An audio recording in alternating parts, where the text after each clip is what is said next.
บัดนี้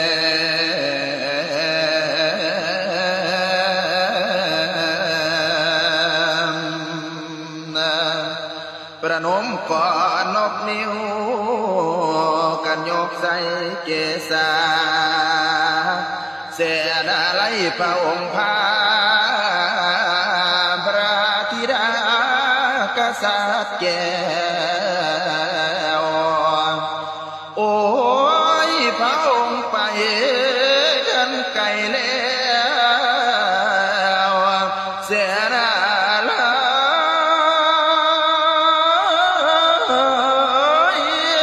นอเป็นห่วงโอ้